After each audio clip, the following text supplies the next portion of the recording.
Our top story, US export controls on advanced computing chips are not meant to hold back China's economy or technological development. That's what Secretary of State Antony Blinken has said during a recent interview with a radio channel.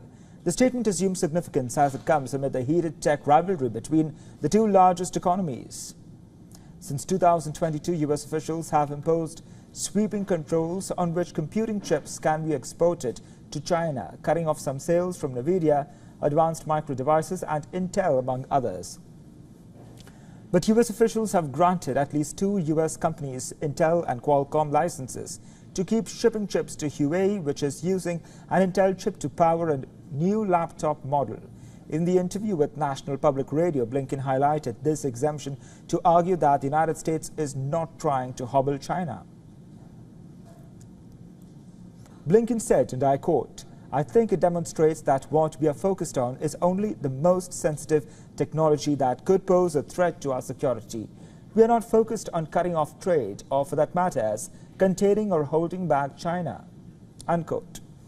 Interestingly, Intel and Qualcomm's licenses came during President Donald Trump's administration and have remained in place under Joe Biden.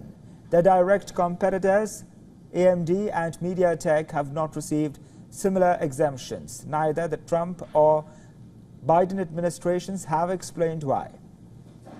Meanwhile, Blinken, during his three-day visit to the world's second-largest economy, met with President Xi Jinping. While Blinken stressed on strengthening mutual communication, Xi argued that both countries must be partners rather than rivals. Let's listen to what Xi had to say.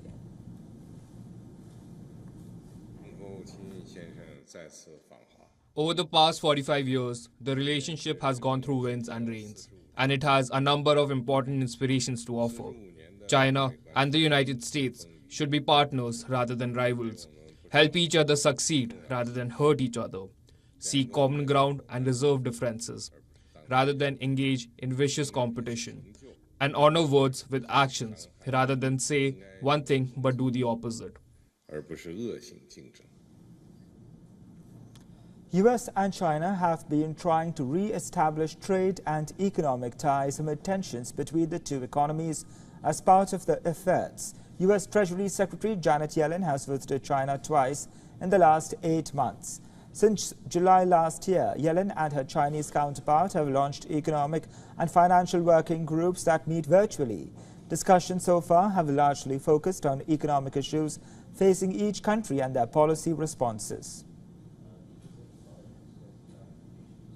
For all the latest news, download the WION app and subscribe to our YouTube channel.